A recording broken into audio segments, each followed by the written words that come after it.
So I want you to introduce yourself and let your platform and my platform know who you are and what you do, man.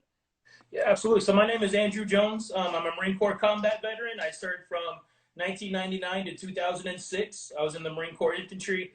I served, joined when I was 17 years old, man, straight out of high school. I was just a baby, Wow. And, 9/11 hadn't happened yet. So for me at 17, joining the Marine Corps, it was about, I get to wear a cool uniform. I get to learn how to blow some things up, Yep.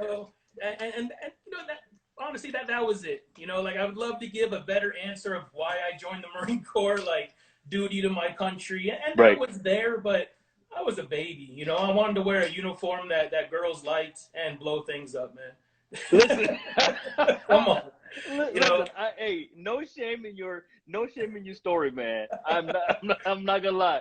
That uniform, listen, the Marine Corps dress blues, I gotta say, and I gotta be careful because I wore two different ones. So it is one of the most coveted uniforms out Yes. in the military. All right, the Marine Corps dress blues. Come on. Everybody knows who a Marine look like when they wear dress blues. Everybody knows who they are when they stand out. Marines stand out anywhere we go.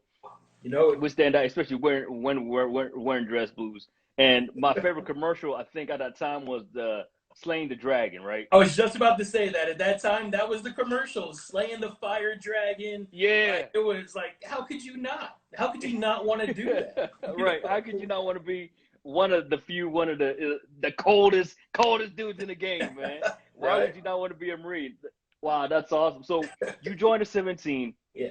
9/11 hadn't happened yet. Right. And when it happened, what happened? So for me, man, it was that feeling of like it's game time. Like if you're, I always like to put it like if you're playing football and you're practicing and practicing and practicing, and it's like, man, when do we get to play a game? Right. And so at that point for me, it was just like, all right, it's on. Like it's game. Like something's going on. We've been attacked.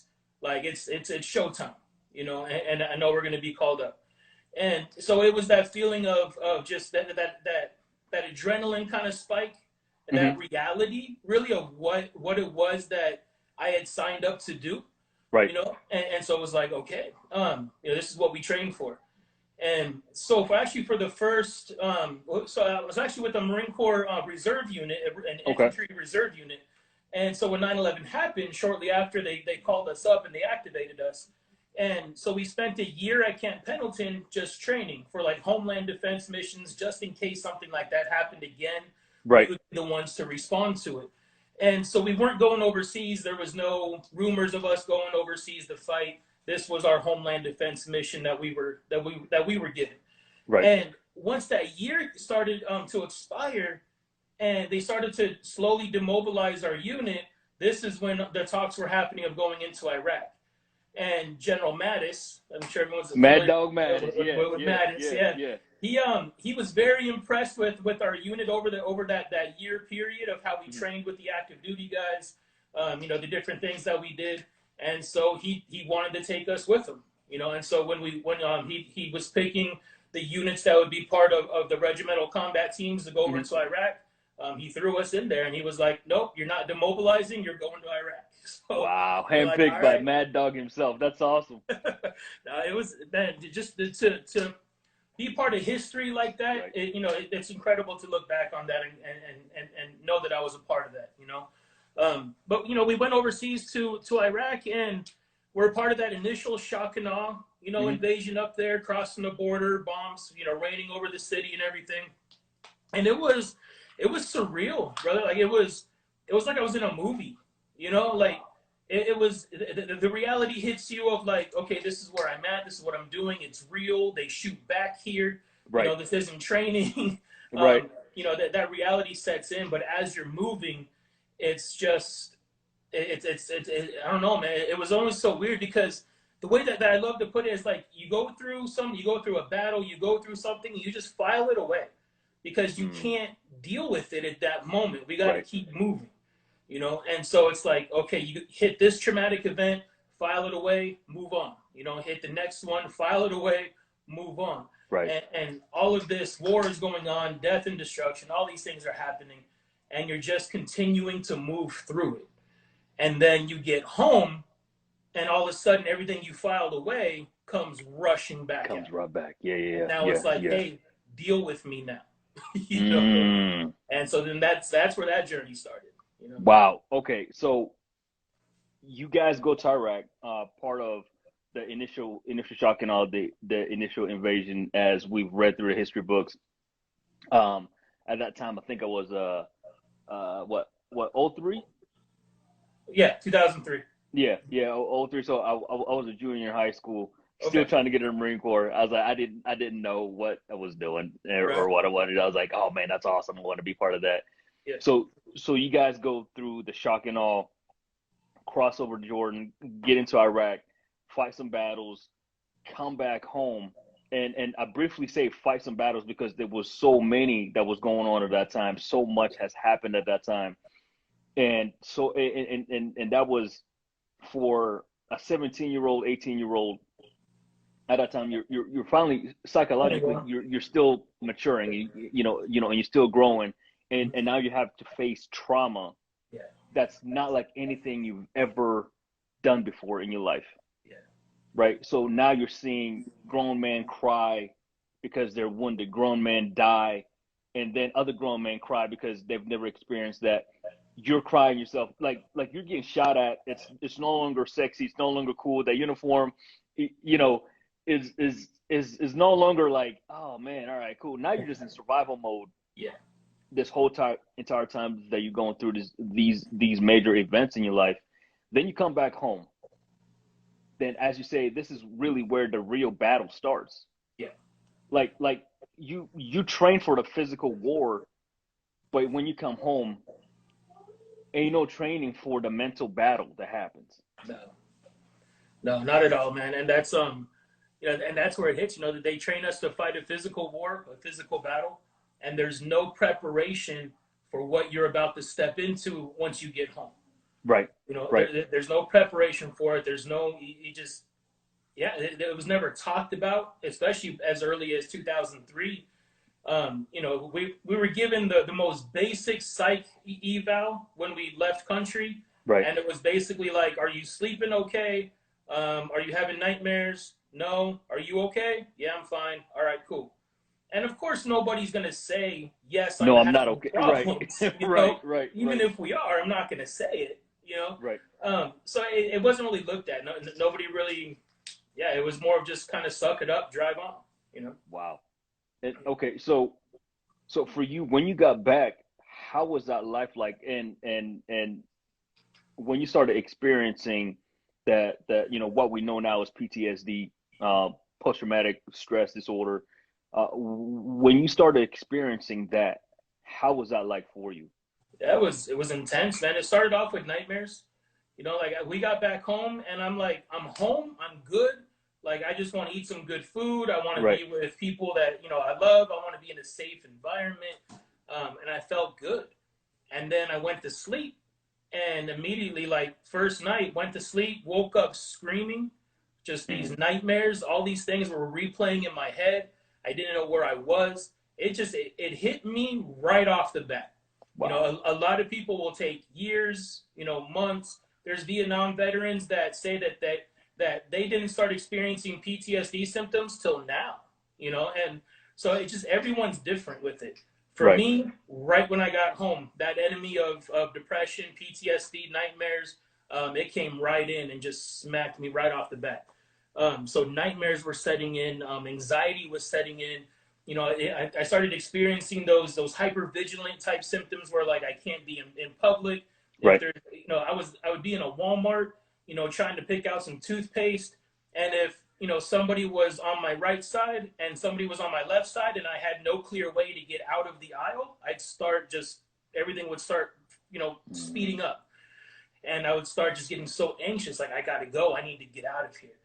Those types of things just really Right. started overtaking me, and the only way that I knew how to deal with it at that time was at the time I was working out a lot, so I would just throw it into weightlifting, into working out, and then on top of that, it would just be drinking. And because it's the Marine Corps, it sucks. It's the tradition. Listen, man, You know, that is ingrained within the fabric of the Marine Corps. and you don't get away from it. Right. I'm sorry. It's literally encouraged at the Yeah. highest level. Right. That hey, almost the only way to find a solution is almost at the bottom of every can or every bottle Yeah. that you can definitely, you know, take a top off. Like that's what it feels like. So I've definitely experienced similar stuff coming home as well. Now, for you though, when you were experiencing that, it in what way did you start to see the way that was affecting you negatively? Like, it's one thing to experience it on your own, and it's another thing to now see what is causing around your friends, your family. Like, what was your family and and friends saying to you at that time? Yeah. No, man, everything was falling apart, man. People were scared to be around me. Um, they were scared to talk about things around me. They were scared to say Mm, certain things around me, and rightfully so. Looking back on it, because it was like they could just say one thing wrong, one thing negative, or bring one, and like that, I would just snap and be a totally different person, and just be angry. Like I would get into fights with my family, just like arguing, yelling, throwing. I mean, it got bad, to where my family was afraid to be around me. My friends were afraid to be around me. Everything fell apart, and so I took on the attitude of like, fine, I don't need you. hmm I'm just gonna do me. Like, and I just stopped caring. I went numb, mm. and I just, whether I live or die, I don't care. You like me or not, I don't care. You want to be in my life or not, I don't care. Right, right. And so it just went down a path of I'm numb. I'm just gonna drink. I'm gonna party. I'm gonna do whatever. Like I don't care anymore. Um, and that's where it went. Everything around me just fell apart, and I ended up getting into a very unhealthy relationship. But it turned into a marriage where I have my two sons. They're 14 and 12 right now, hmm and I went down a road there where that was so unhealthy and dark, and just so many crazy things happened during that time. Ended up getting divorced. I ended up in jail, lost custody of my kids. Everything just fell apart, man. Like little by Wow. little, it's like the enemy just came in and just started picking my life apart. Everything that I wanted to do, I couldn't. Everything I would find some success in would fall apart. Any relationship I would try to open myself into would fall apart. Everything just turned dark, no matter what it was I was doing. And this happened for years, man. Up until 2007, I put a gun to my head and went to go pull back on the trigger. And this is a story that I relay in some of my speeches, where I went to go, I put the gun to my head, went to pull back on the trigger. My 1.5-year-old son's in the room next to me. He Mm. lets out the loudest scream that I've ever heard from him. It's one of those divine intervention moments where it's like, Wow. what made him scream in that moment? And I'm Mm. sitting in the room next to him with the gun to my head, ready to just end it, because I'm tired of all this being the way that it is. And I feel Right. like I'm just doing a disservice to him and a disservice to my family by even existing.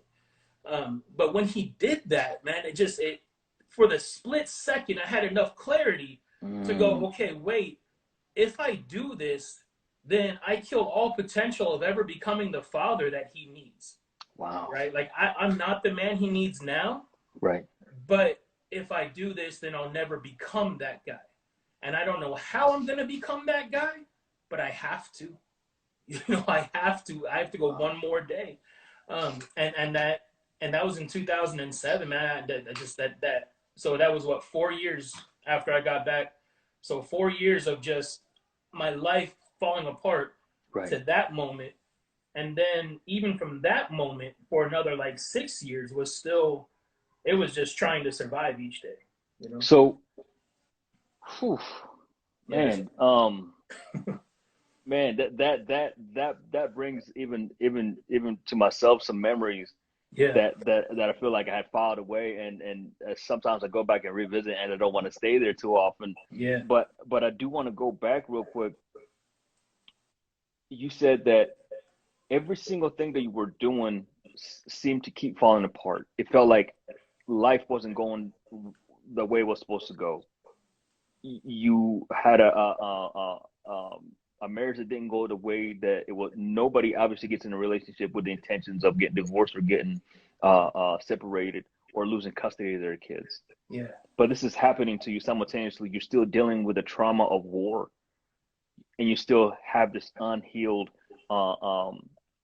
presence about you that you can't really even reach out for help, because the help that you're trying to get, people are like, I'm not sure I want to be around this guy.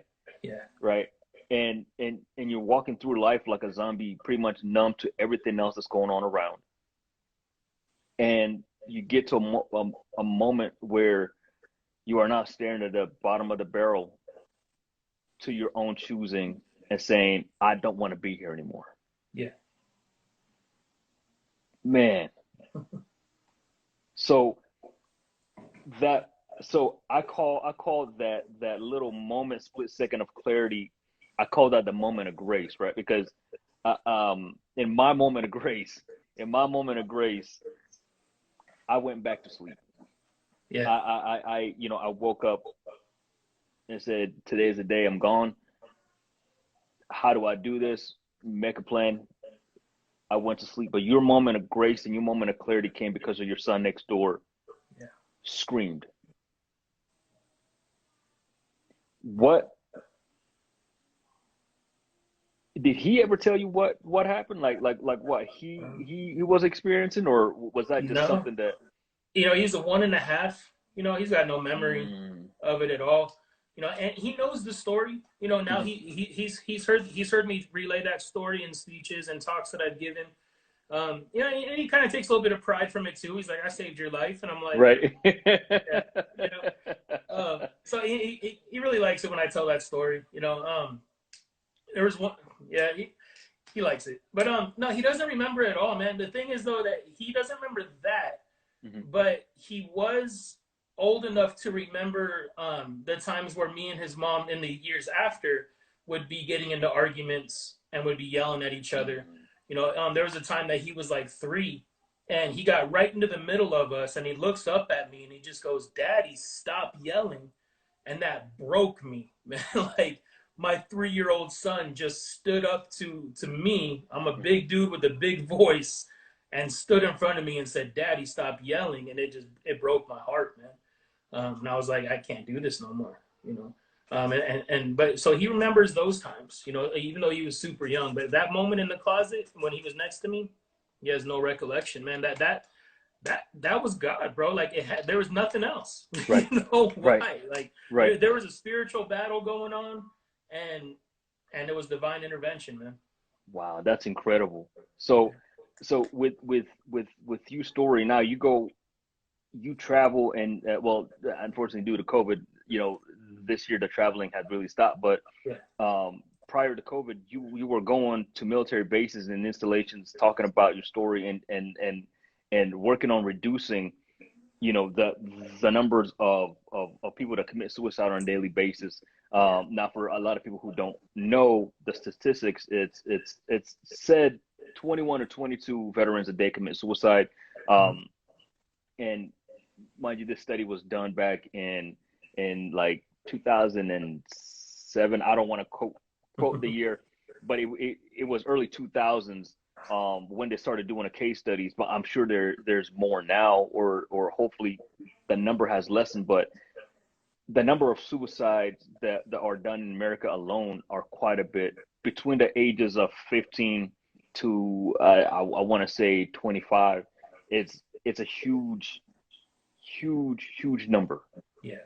And these are high school babies, high school kids committing suicide, grown people committing suicide, because there's a battle that's going on within that, unfortunately, kind of like the battles that you were going through in Iraq. We go through trauma after trauma after trauma, and we file it away, and we don't really go back and revisit it to heal that trauma.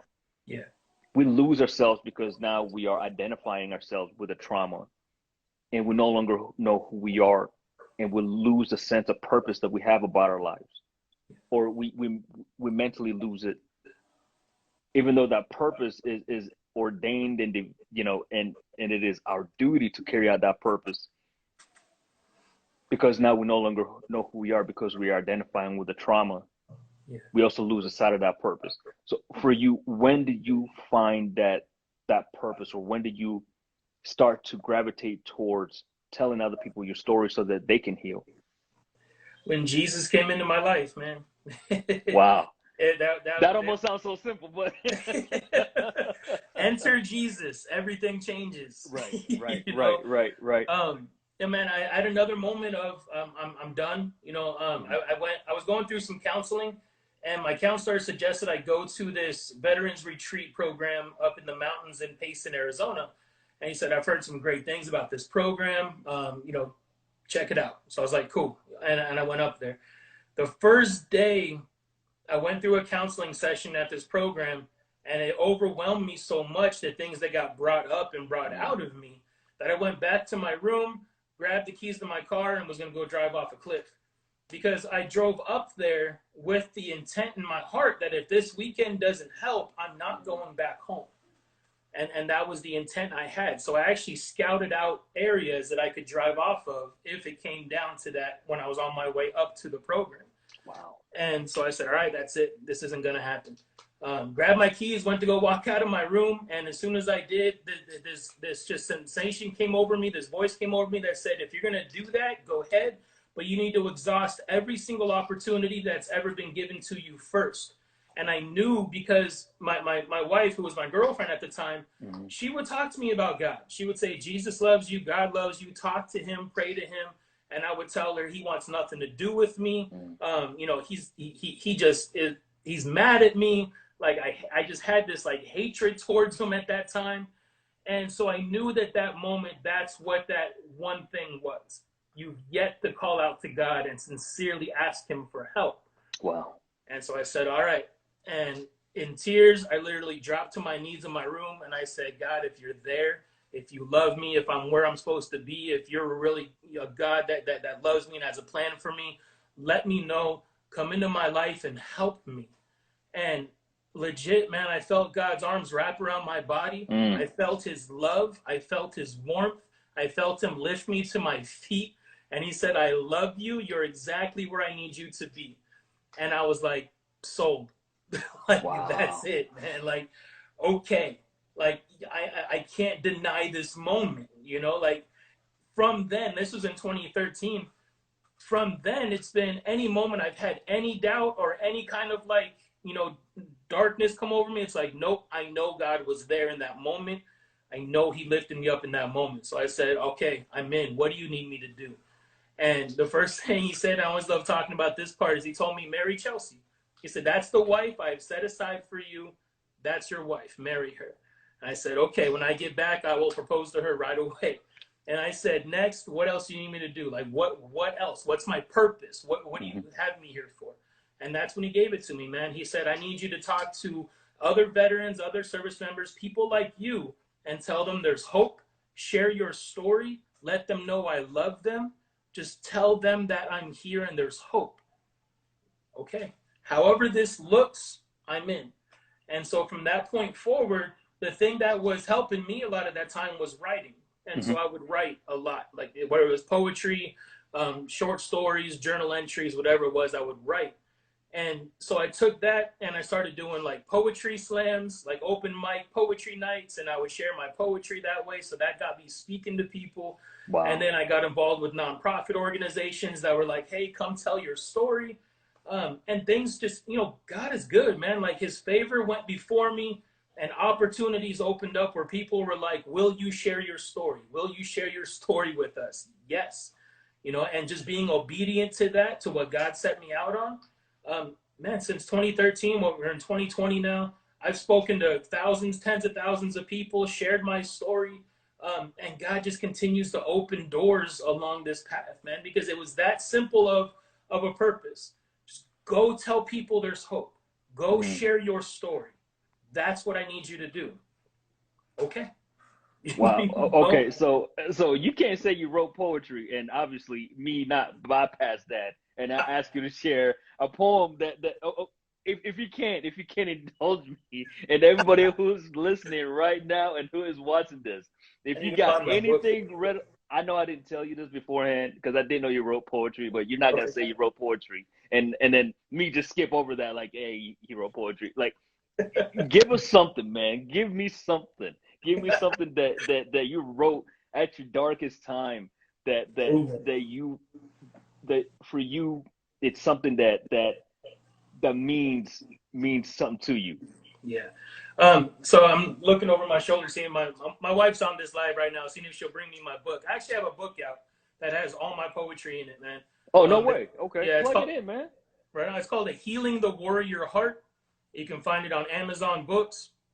And it's a compilation of my poems, short stories, and then I reached out to some other veterans and was like, hey, do you got something you want to share? And threw it into the book also. So everything's in there. But yeah, man, there is one that comes to mind. And give me a second. Let me go get the book, man. Yeah, man. Go get it, bro. So listen, y'all, I did not tell this man. I did not tell this man that I was gonna ask him to read some poetry on our live tonight. But he can't just say he has poetry from his darkest moments and me just not want to hear any. Like, that's just like, no, that's just not gonna happen. So please bear with us right now as he's gonna go get his notebook. So that the Healing Warrior Heart, that's on Amazon. So please, if you are anywhere near a computer, please go grab that. There it is. That's the book right here. All right. So the one that when you said in your darkest moments, man. So I wrote this in bed because I was having a conversation with Chelsea, with my wife, and bro, I was in this whole mindset of like trying to help her understand where I was mentally. Mm-hmm. And trying to convince her that if I decide to kill myself, you need to be okay with that. Mm-hmm. And trying to tell her that. I felt like she had no place to try to talk me out of it. I felt like this is just this is where I'm at. And if I decide to do it, it's my choice. And you're just going to have to accept that. And when I think back to that moment, it's like, I can't even believe I said those words to her. Well, let's be honest though, when you are in pain, when you are in mental, spiritual, physical anguish, you reveal a part of yourself that not even you know that you have inside of you. You there? Yeah. Okay, sorry about that, man. No, you good. All right, I'll share this with you, man. You talked me into it. I did. Right. So I called it Cold Water Sharp Blade, and it was just me kind of fantasizing about it. Like, this is how I'd want to go out, So it says, cold water, sharp blade, time to lie in the bed I've made, warm whiskey, burning throat, no need to leave a note, out of tears, out of time, tired of being out of my mind. Deep breath, deep cut, deep red flowing, may it never shut. Down my arm, down the drain, flow my guilt and pain. The world fades and peace becomes an sigh of relief, only understood by some. And it goes on, it says, bright lights, loud beeps, muffled voices and distant weeps. My death is denied, the pain returns, thoughts of what I've learned. Not my choice, not my terms, no matter how I yearn. A purpose, a cause, a reason for my flaws. Whiskey, cocaine only mask the pain. You hear me, do you care? Or will you just continue to stare? And so that was when I wrote about envisioning killing myself in that way, but then it not being successful and waking up still with that pain, trying to figure out what to do, Wow.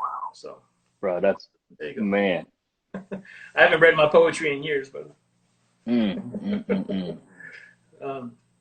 And what's cool now, man, is that it's all this. Sometimes I'm even hesitant to talk about my book because it is a lot of dark poetry in there, because that's where I was, Right.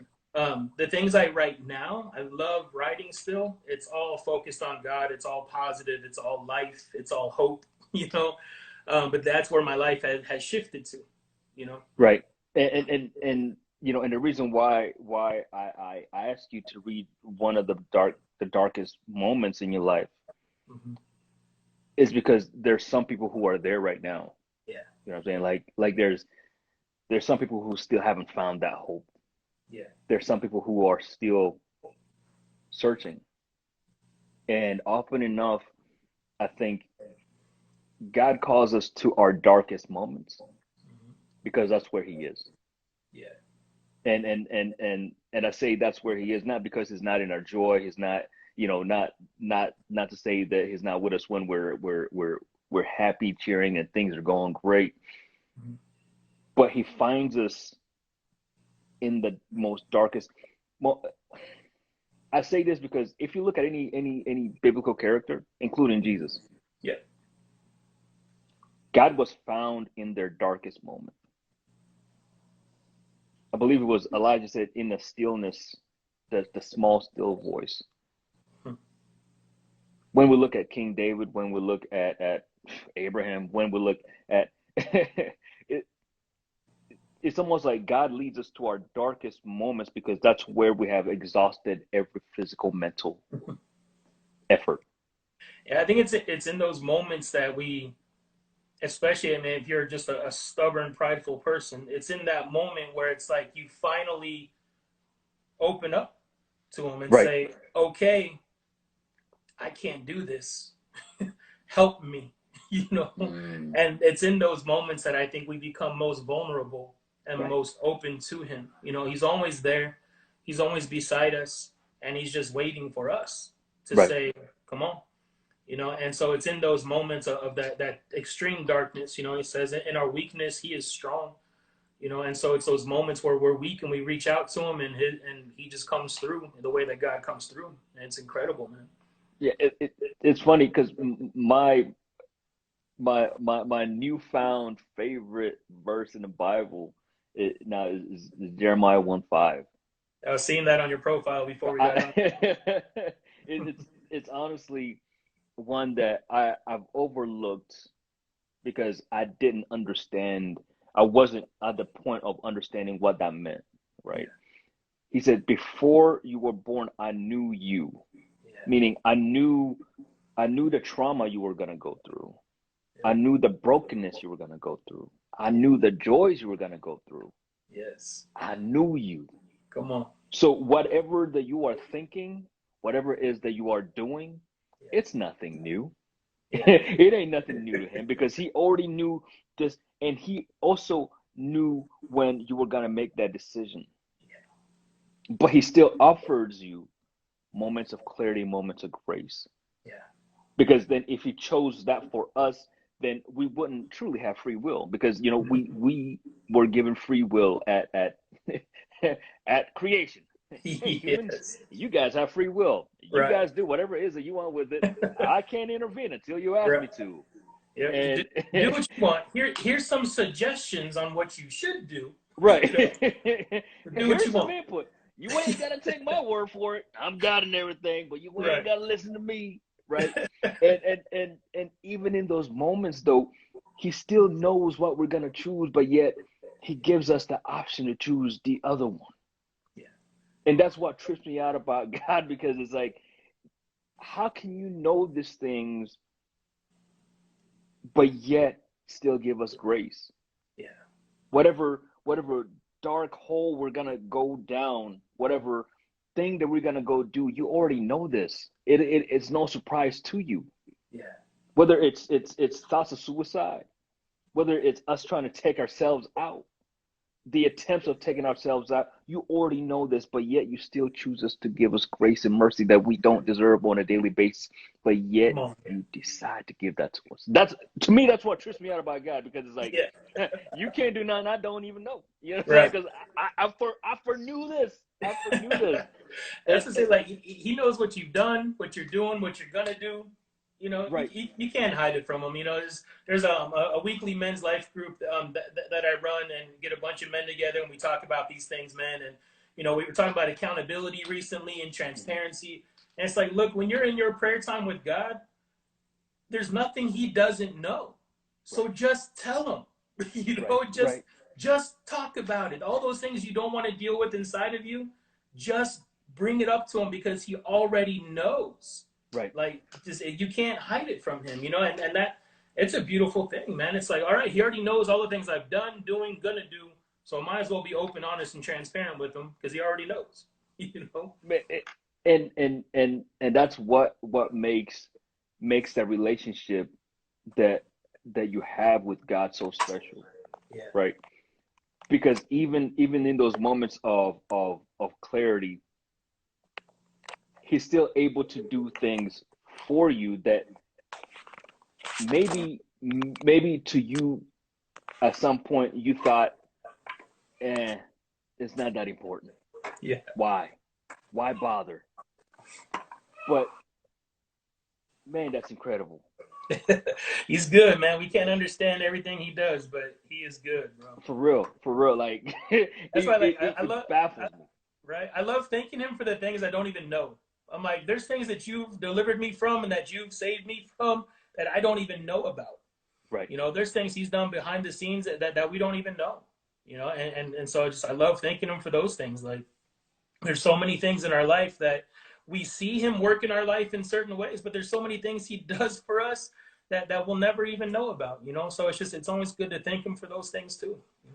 Man, that's awesome. So during these times of desperation and finding yourself and regaining your purpose and regaining your identity, your Yeah. your new identity outside of the uniform, outside of trauma, what practical steps can you give anybody that's there right now? Yeah, man. So definitely, your purpose and your identity are two of the main things that we need to grab a hold of, especially as veterans. Kind of bringing it back to the whole military veteran thing. For Marines, Army, all the services, man. When we're in, we're given an identity and Hmm. we're given a purpose. You're a Marine. Here's your uniform. This is what you're called. This is how you dress. This is how you walk. This is how you talk. This is what you do. To a And T, like right, like this is yeah, ingrained in you to the T at boot camp. Like right. So don't there's no don't get away questioning. from this. Yeah. Yeah, like this is who you are, and that's one of the biggest problems with military veterans. Now we get out, and then it's like, who am I? Am I still a Marine? Am I still a soldier? I don't know. I don't wear the uniform anymore. I don't really feel like it. There's nobody telling me what to do anymore. So I'm trying to figure this life out now. And we lose our sense of identity and our purpose. And so the practical steps that I'd love to give is just being able to find those two things. And one of the best ways, of course, I always have two ways I go about this. Right. One, Jesus. Jesus, Jesus, Jesus. Simple. All Right. right. you Jesus. know, Simple. but sometimes guys don't want to hear that, you know. Right. And so outside of that, it's get involved in your community. As a veteran, find local veterans organizations. Find a place where you can get involved, where you can be around other like-minded people, where you can actually start impacting your community, because that's where it's about. When we're in, even though I joined at 17 to wear the uniform and to shoot guns, there was still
there was still a sense of service within me. There was still a sense of honor within me of what I'm doing. You know, there was uplifting poem that you wrote. All right, I'm gonna have to put my iPad back down. I got to charge it. Listen, I'm sorry. I should have probably also shot you a message, you know, and told you this, but it just came to me, man. It just it's all good. Let me get this set up. It just came now to this me. one, I'm actually gonna I'm gonna give you this one from memory, man, because this one is one that just stays in my head a lot. I wrote this a while ago, but it's just something that it just continues to get brought back into my memory because Jesus is so good, man. God is so good. So let me see if I can shoot you this one from memory. Cool. Go ahead, man. There was a time in my life when I used to see beauty in pain. The kind of pain that led you to taking another glass of whiskey down an already burnt throat because every additional glass was an additional lash across my back for every terrible thing that I had done.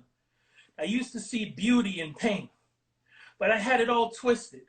By getting caught in a bundle of concertina wire, I was drawing more blood with every move I made, and every attempt to break free only got me caught on another razor blade, and every cry for help only fell on the deaf ears of others caught in the same pain. I was broken, bloody, and bruised, and I might as well bleed out because there was nothing left to lose, nothing left to hold on to, nothing left to do.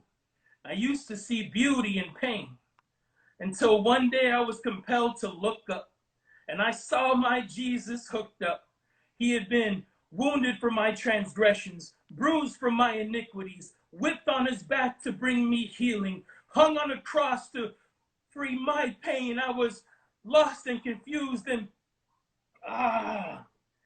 he had been wounded for my transgressions, bruised for my iniquities, whipped on his back to bring me healing, hung on a cross for my sins. And who was I but another man walking this earth? And who was I but another man walking this earth? I was lost and confused, and I looked up to him and said, oh man, why can't I remember the lines to it, bro? This is one that I'm gonna have to send you a video of it, man. It's one that I love, bro. And every time I do it, I don't even know where you started, where you ended, because to me, I'm in awe right now, man. This is one of my favorite, man. This is oh man. I think it's just being put on the spot in the moment, man. But listen, and I apologize for that. But let me tell you what, man. I don't even care. Like, wow, bro, like that was. Dare I say that is a beautiful poem, bro? That is straight from the heart, man. I get so overwhelmed, bro, with just how good he is. Why did he die on the cross for me? You know, for me. Like, why did he take everything that I am to give me everything he is? Like, who am I? You know? And you just get overwhelmed with that, man. And it's like, when you know that, how can you not want to just give your life to him and say, whatever it is you want, I'm in? He died on the cross, man, for me. He took everything I am in exchange for everything he is, bro. And honestly, man, you get me going on that, I'll preach for hours, man. Right. Well, let me tell you, man, I've enjoyed this conversation. That I got to bring you back for another one, a part two, if I even dare. And this time I'll be on time. This has been great.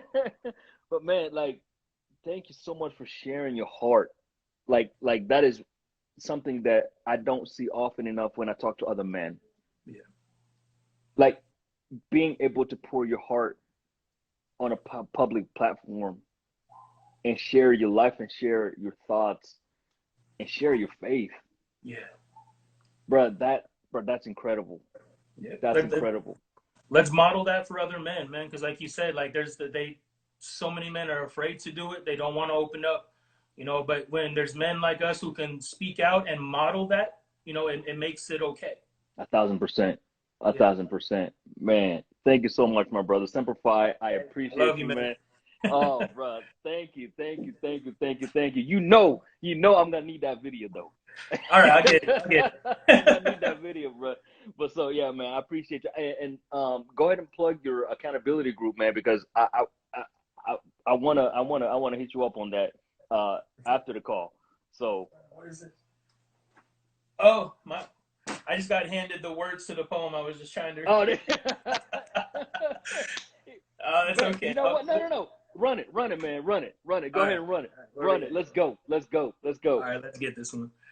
I used to find beauty in pain, the kind of pain that led to me. Oh, here's the full version. All right, here we go.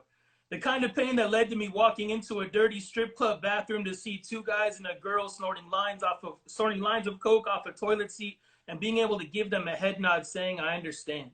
The kind of pain that led to me pouring another glass of whiskey down my already scorched throat because each additional drink was an additional lash across my back for every terrible thing I had done. I used to find beauty in pain because when I saw the sadness and despair in another's eyes, I knew that they had also realized that this was just life. That's the only thing that seemed right. So I had to trick my sight to see it as beauty because that's what made it all right. I used to find beauty in pain, but you see, I had it all twisted. Like getting caught in a bundle of concertina wire, I was drawing more blood with every move I made, and every attempt to break free only got me stuck on another razor blade, and every cry for help only fell on the ears of others caught in the same pain. I was broken, bloody, and bruised, and I might as well bleed out because there was nothing left to lose, nothing left to hold on to, nothing left to do.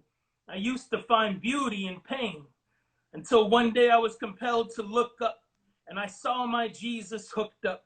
He had been wounded for my transgressions, bruised for my iniquities, whipped to bring me healing, hung on a cross to bear my sins. And as hard as I tried, I couldn't trick my sight this time. I couldn't understand why he would take what was rightfully mine and freely give what was rightfully his. Who was I but another man walking this earth? What value was I to him? I carried no worth. I was lost and exhausted, beaten and confused when he wrapped me in his arms and said, mighty warrior, I love you. There you go, man. With that, I'm done. Bro, put a fork in me because I'm done, bro. Thank you so much, Andrew. For sure. Bro, Mr. Jones, Mr. Andrew Jones, ladies and gentlemen, pass a collection plate to him. Because, bro, that's good, man. Thank you so much, man. You're talking about that accountability group, man. Thursday nights at 7:30. Anybody's listening, just follow my Instagram. I post about it all week. Thursday night, 7:30, we get on Zoom. And we're just men that are getting together to encourage one another, pray for one another, just lift each other up as men in this world, because being a man in this world right now is pretty difficult. So we're just there for each other and to help one another through life. So, and that's 7:30 Pacific time, right? Arizona time, which right now I think we're on Pacific. Okay. It's so weird, man. Arizona doesn't change. So we're on Pacific, but when the time switch happens, we'll be on Mountain. Man, I didn't even know there was a Mountain time. Like, I knew there was Pacific, Central, and Eastern. Right. And Mountain. What the heck is Mountain time? I don't even know what that is. Like, what? Between Pacific and Central. Man, get out of here. So, like, what? Like, is that a half-hour difference? Like, I don't. It's crazy, man. It's like a 0.5. I don't even know how to do this thing, but man, okay. So that's 7:30 Mountain Pacific time or whatever that's called. And then, so that'll be like roughly 10:30 Eastern Standard Time, almost 11. So yeah, definitely Thursday nights, checking that out, man. And you're welcome to join, man. I'm getting on this Thursday. Because I need accountability, as much accountability as I can take on a weekly basis. I need that. So, man, thank you so much once again, bro. Semper Fi, my brother. Thank you. Thank you. All right, love you, brother.